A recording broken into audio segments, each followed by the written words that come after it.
Hey everybody, welcome back to the channel. If you're new here, thank you for checking it out.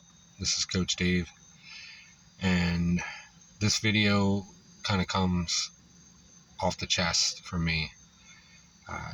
Just had a couple one-on-ones with some of my viewers, and it's kind of alarming to me, which is what would make me want to get this off my chest and make a video about it. This doesn't pertain to anybody in particular. I'm not gonna put anybody's privacy out there. I respect it. This doesn't have anything to do with anybody's story. It's just a generalization. It's a very common thing. A lot of people might have gone through it themselves or are going through it currently. But it's overwhelming to me how many people that I have talked to one-on-one that think they are the problem in some way, shape, or form. Whether they are blaming themselves, whether they were made to feel that they were the problem, whether they are manipulated. If it's a narcissist, they're going to make you feel like you're the problem. They'll drive you insane to the point where you do feel like you're the problem because your reality is getting distorted so much that you're second guessing everything. Avoidant will gaslight you and deflect and just run and avoid everything, all accountability, to the point where you drive yourself mad because you could know the truth and you just want them to own up and admit to it, and for some reason you can't let that go, and it's so important to you that it drives you insane. This can range from a lot of stuff. A guy can picture the most perfect woman, handcrafted by God for them, checks every box, not just looks, but mentally everything. And the same thing for a girl with a man. And you get into that relationship. This mostly happens when you're a teenager. Everything's going amazing. You have sex, and then poof, they're gone. And you realize, and I know it happens more often than guys doing it to girls, but you realize they're gone, and you got played. And now, your trust is broken. Not just with them, but in general.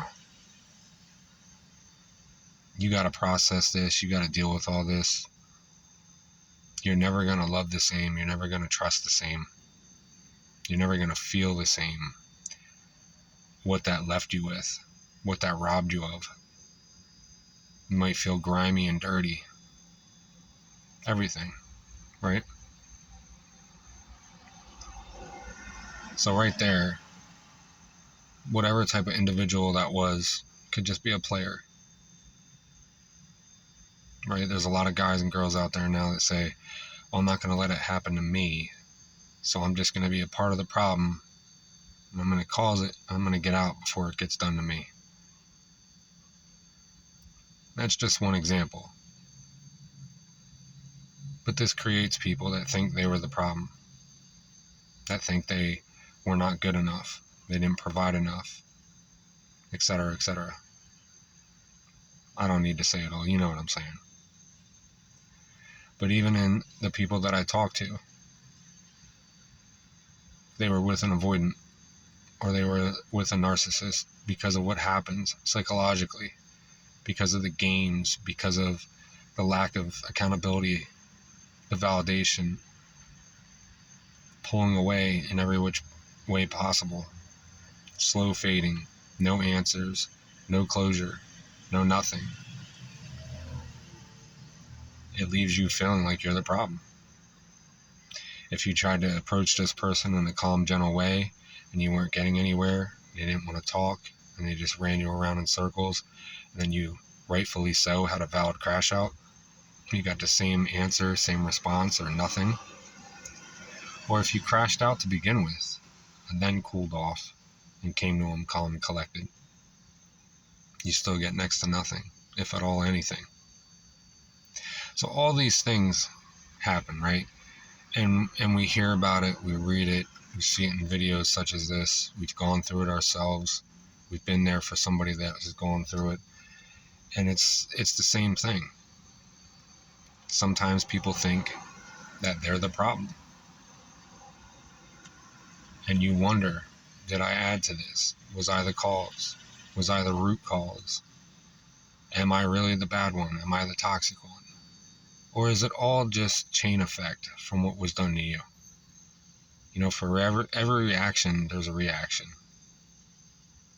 And sometimes it's hard to respond in a mature, adult-like manner because the childlike trauma that they push upon you, the way they dodge everything when you have concrete evidence or know things, just the overall way they treat you, it leaves you feeling like you're the problem, like you're the toxic one, like you're the one that is too much, that you didn't give enough, that you were, too clingy, too whiny, asked too much, needed too much, questioned too much, brought too much to the table, or not enough, and vice versa. Everything in between. It could be any of it.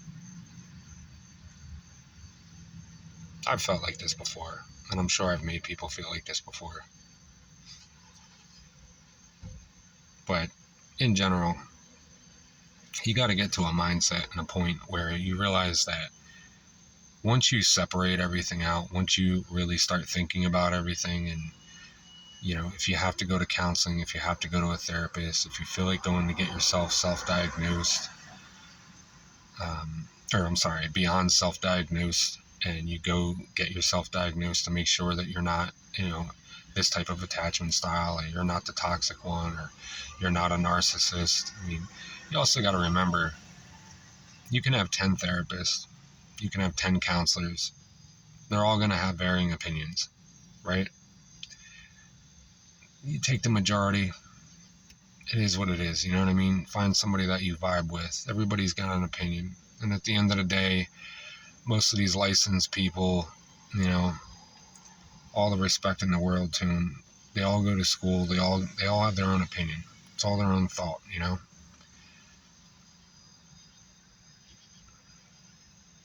But my point is, if you do the work, if you have empathy, if you have sympathy, you have sorrow, you have sadness, you feel grief, you feel ashamed, 9 times out of 10, you're not an avoidant, and you're definitely not a narcissist.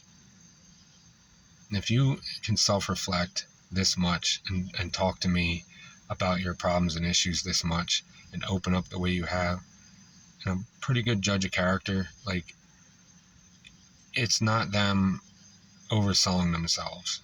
It's not them, trying to just get me on their side. You can tell when somebody's doing that, even just over the phone, even through email, just reading something. The way they shared both sides from a neutral standpoint, called out their own shit, that speaks volumes. It says a lot. And they didn't water it down.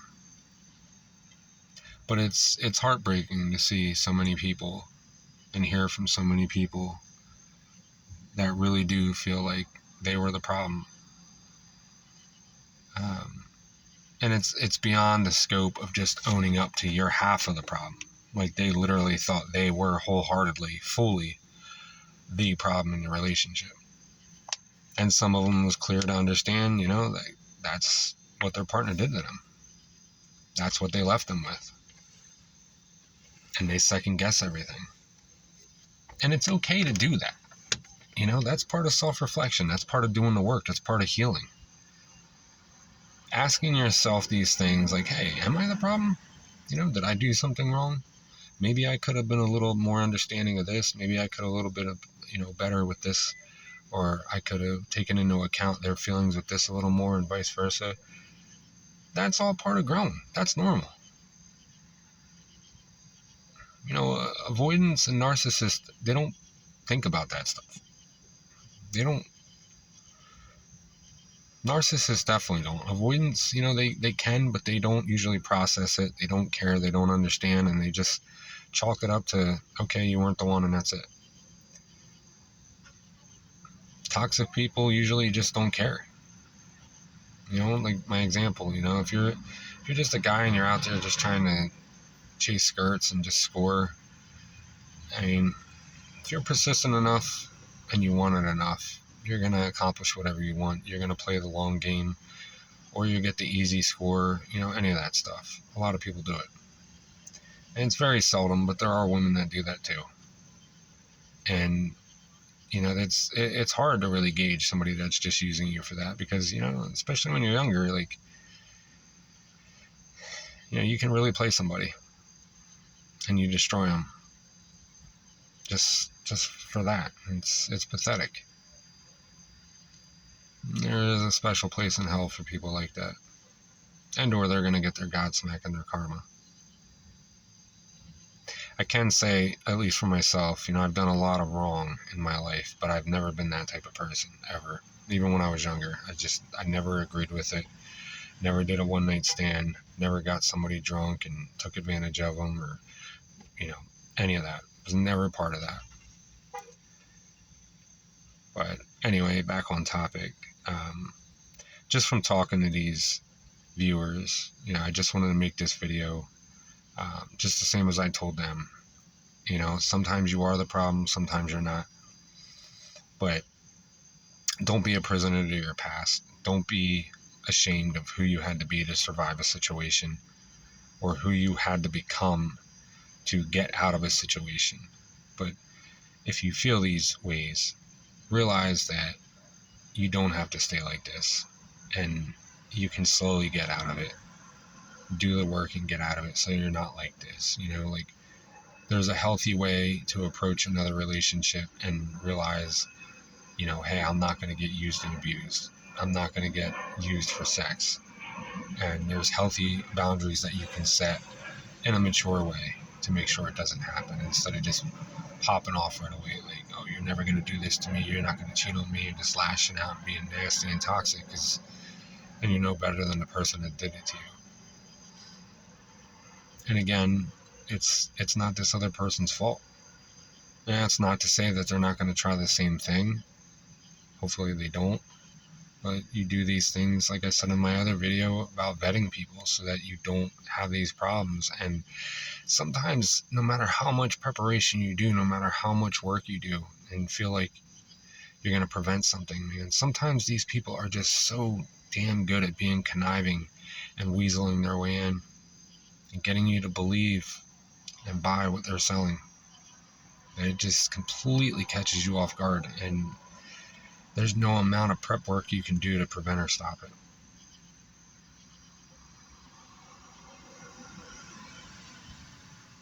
Don't beat yourself up. We're all human. We all make mistakes.